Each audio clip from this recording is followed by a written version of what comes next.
Welcome back to America's Voice Live. Well, the Department of Justice has brought up a letter allegedly written by Ryan Routh, detailing the fact that he wasn't simply sitting in the bushes with a gun on the outskirts of President Trump's golf course while Trump was playing. In his words, he reportedly wrote it and was clear an assassination attempt it was on Donald Trump. In fact, he apparently had been in the neighborhood for weeks, scouting, plotting, thinking, and then in this letter that popped up in a box, apparently he had left it with a friend, offered $150,000 to anybody who could finish the job if he didn't. Not that anyone with a functioning brain thinks this was an assassination attempt, but it's important because he still hasn't been charged with that, but it's coming, trust me. Tying this development together with the Secret Service, new reports out over the weekend says that a uniformed officer shot himself accidentally while on duty, inspiring more confidence in what they're doing to protect the important people. Join me now, retired Army Lieutenant Colonel, former Congressman, and former Texas GOP chair, current chair of the Dallas GOP and host of the Steadfast and Loyal podcast, Alan West. Colonel, nice to have you here. Always a pleasure to be with you, Steve. Thanks. You were in the military. Mm-hmm. You were around it a long time. How often did you hear of guys in the military accidentally shooting themselves with their own weapon? Serious question.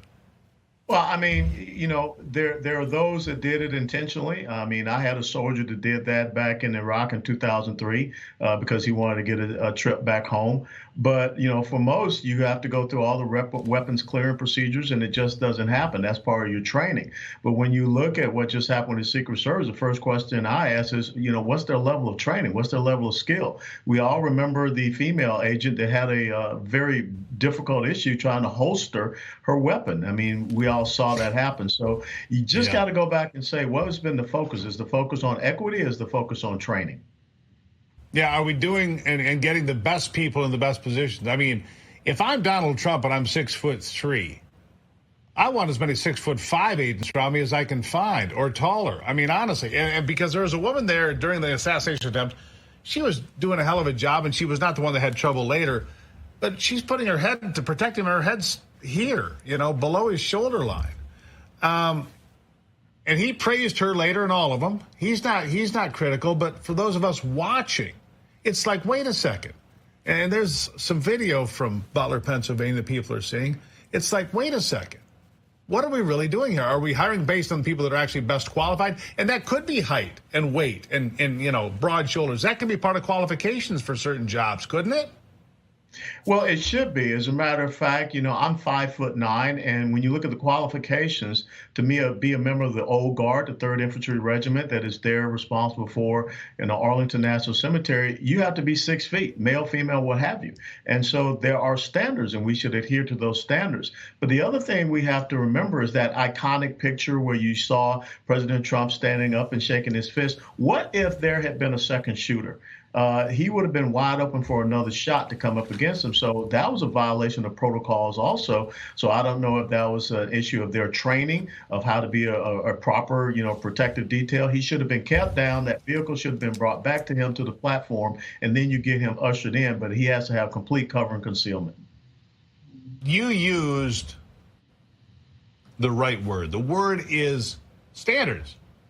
We have standards. And it just seems to me, in this area and in so many more across America anymore, it's the removal of standards, whether it's educating kids, who you hire, who gets the promotion, who gets to protect the president across a wide array of positions, not just in government, in universities and private companies. Standards are being blown out every day.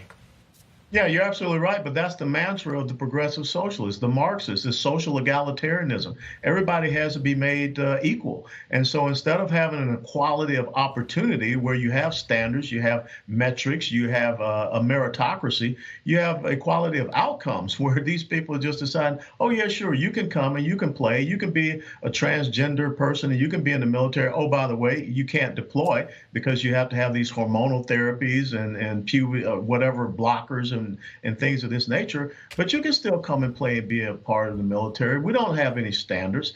And so you're right. The left is all about getting rid of and an eradication of standards because they want this quote unquote classless society. We're not all made equal, but that is what leftism always tries to promote and advance. And let me ask you about you're onto something here. I want to just go down this rabbit hole just a little bit, but there's tape that's been circulating for the last 3 or 4 days of Kamala Harris talking about her support of felons, of convicted rapists, murderers, and criminals in prison to have full access to transgender surgeries, be it the hormones, the radical transformational surgeries, all of it. And you and I get to pay for it. I'm sorry. I think that's probably a 9-1 no from American citizens and voters. This is how radical and out of touch and tone deaf she is politically. Well, but she's part of an administration, the Biden-Harris administration, that is already doing that in the United States military. Taxpayers are paying for these surgical procedures and what have you for members that are joining the military. And in some cases, there are people joining the military with this gender dysphoria mental condition because they know it's going to get paid for by the military. And like I said, there's caveats in there that says that they cannot be deployable. So why would you want to have people in the military? Number one, you're paying for their mental condition. And number two, they're restricted from being deployed because of that at a time when we're not meeting our recruitment and retention levels. So the Biden-Harris administration is already paying for these procedures in the military. Let me ask you something just on that last question, Colonel. You're in the military. You served with distinction. What is it going to take to turn around that recruiting effort? I mean, take the woke stuff out of it. That might be part of it. What's the big picture in your estimation? I'll give you the last word. New leadership. That's what it's all about. You have to have 3-star and 4-star generals that remember their oath to the Constitution, not an oath to a political party, which is where we've gone awry. You've got to go into the Department of Defense. You got a clean house, probably 6 or 7 levels down. But most important thing, you got to have a new commander in chief.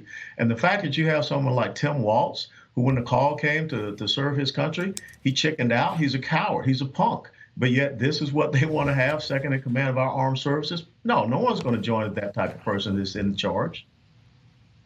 Yeah, I would agree with you on that. It's time to change the culture, as they say, Colonel. And I believe you're right. And that starts from the top all the way down. Lieutenant Colonel Allen West, always appreciate you being here, sir. My pleasure. Thank you, Steve.